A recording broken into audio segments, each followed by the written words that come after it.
Herkese selamlar, hepiniz hoş geldiniz. Orta Doğu'da 6 gündür devam eden İran ile ABD-İsrail ittifakı arasındaki gerilim bugün Irak çöllerine ve sınır hatlarına taşınmış durumda. Rudav'ın yerel kaynaklardan aktardığı sıcak bilgiler, Irak çöllerindeki gizemli helikopter operasyonları ve İran'ın sınır hattındaki füze hamleleri gündemimizin merkezinde. Bölgeden gelen son dakika haberleri bu videoda sizlere aktarmaya çalışacağım ve İran'ın özellikle Kürt gruplarıyla alakalı önemli açıklamaları var ve bir operasyon sinyali var arkadaşlar. Irak'ın batı ve güneyindeki stratejik çöl bölgelerinde sıcak saatler yaşanıyor. Yerel kaynakların aktardığına göre ABD ordusuna bağlı özel birlikler Necef, Kerbela ve Ambar illerinin kesişme noktalarına helikopterlerle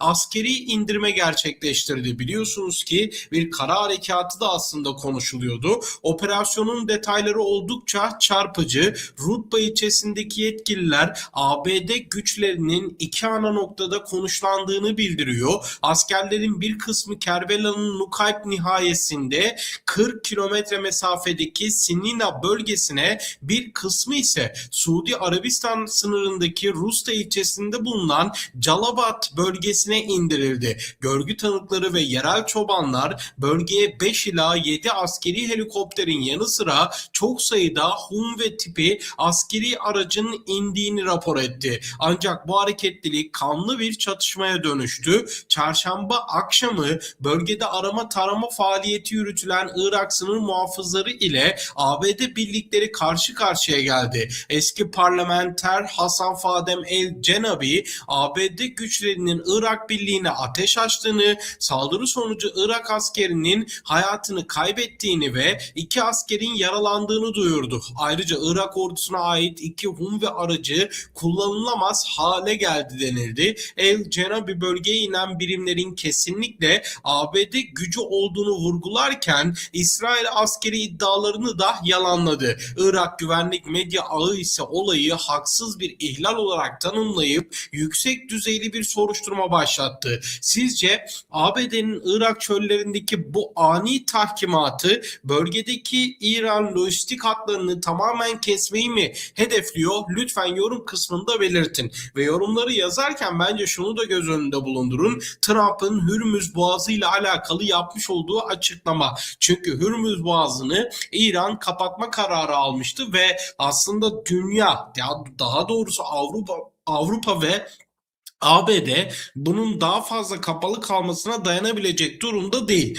Dolayısıyla evet, bir yanda savaş sürüyor ama bir yanda da Hürmüz Boğazı'nın kesinlikle açılması gerektiğini bir kez daha vurgulamış olalım. Şimdi diğer bir yandan daha doğrusu kara operasyonu konuşulurken biliyorsunuz ki ABD ve İsrail'in Kürt gruplar üzerinde bir planı olduğu tartışılıyor. İran cephesinde ise Namlular bir kez daha sınır ötesine dönmüş durumda. Yarı resmi Teslim haber ajansı devrim muhafızlarına bağlı Hetamul Enbiya karargahının Kürdistan bölgesi sınırları içinde bulunan muhalif Kürt gruplara ait üsleri 3 füzeyle vurduğunu açıkladı. Süleymaniye kentinde muhalif grupların bulunduğu Zırgeves köyü civarında şiddetli patlamalar meydana geldiği doğrulandı. Bu saldırılar 28 Şubat'ta İsrail ve ABD'nin İran'a başlattığı hava saldırılarının ardından gelen bölgesel misillemelerin bir parçası olarak görülüyor. Bilindiği üzere İran, Katar, Birleşik Arap Emirlikleri ve Bahreyn'deki bazı ABD hedeflerini de aslında hedef almıştı ve vurmuştu. Uluslararası kamuoyunda İran lideri Ayetullah Ali Hamene'in ve üst düzey yetkililerin hayatını kaybettiği yönündeki iddialar sıcaklığını korurken Tahran yönetimi sınır hatlarındaki operasyonlarını sıklaştırmaya da devam ediyor. İran'ın bu füze hamlesi iç kamuoyuna kontrol hala elimizde mesajı verme çabası olabilir. Ve diğer bir yandan İran'dan Kürt gruplarla alakalı önemli bir açıklama geldi arkadaşlar. Konuyla alakalı İran Ulusal Güvenlik Yüksek Konseyi Sekreteri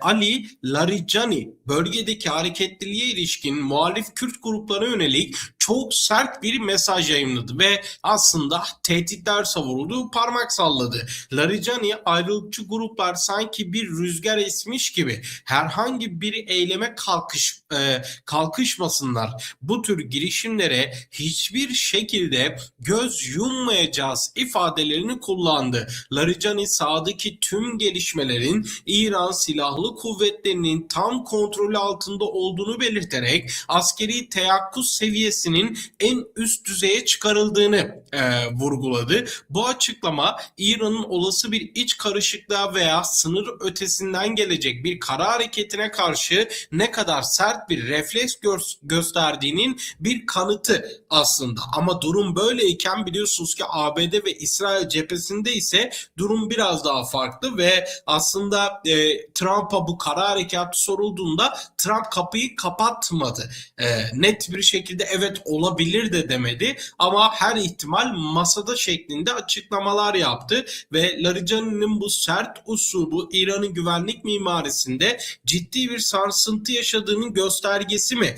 Bunu aslında konuşmak gerekiyor ve İran aslında coğrafyayı takip eden birçok kişi de aslında bilir. Yorum kısmında lütfen belirtin arkadaşlar. Çünkü İsrail savaşın ilk gününden beri İran halkına sesleniyor. İşte Kürtlere, Beluçlara orada sesleniyor ve diyor ki yine birçok gruba etnik kimliğe sesleniyor. Bu rejimi ancak siz değiştirebilirsiniz şeklinde çağrılar yapıyordu bildiğiniz üzere ve halkı aslında sokağa davet ediyordu. Dolayısıyla bu durum nasıl şekillenecek bunu da göreceğiz açıkçası. Şimdi diğer bir yandan yine Kürt gruplarıyla alakalı önemli açıklamalar var. Önemli detaylar var. İşte kara operasyonuyla alakalı biliyorsunuz eğer bir kara operasyonu olursa bu aslında Irak'ın Federal Kürdistan bölgesi sınırlarından olacak şeklinde detaylar paylaşılıyordu ve iddialar ortaya atılıyordu.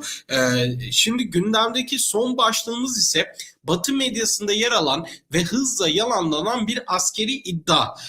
Fox News, ABD'li bir yetkiliye dayandırarak binlerce Iraklı Kürt gruplarının, Kürt milislerinin İran'a kara harekatı başlattığını bildirmişti. Böyle bir iddia dolaştı dün gece saatlerinde. Ancak bu iddia bölgedeki tüm aktörler tarafından reddedildi.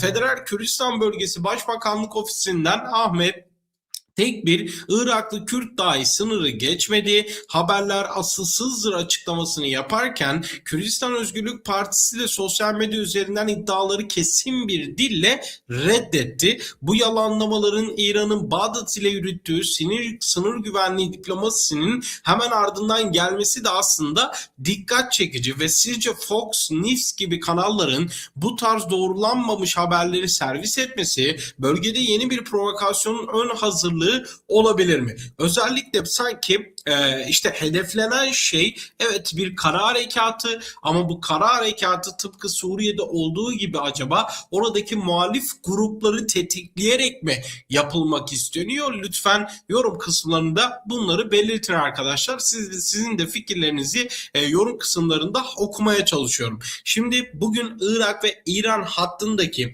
en sıcak ve en detaylı bilgileri sizlere aktarmaya çalıştık.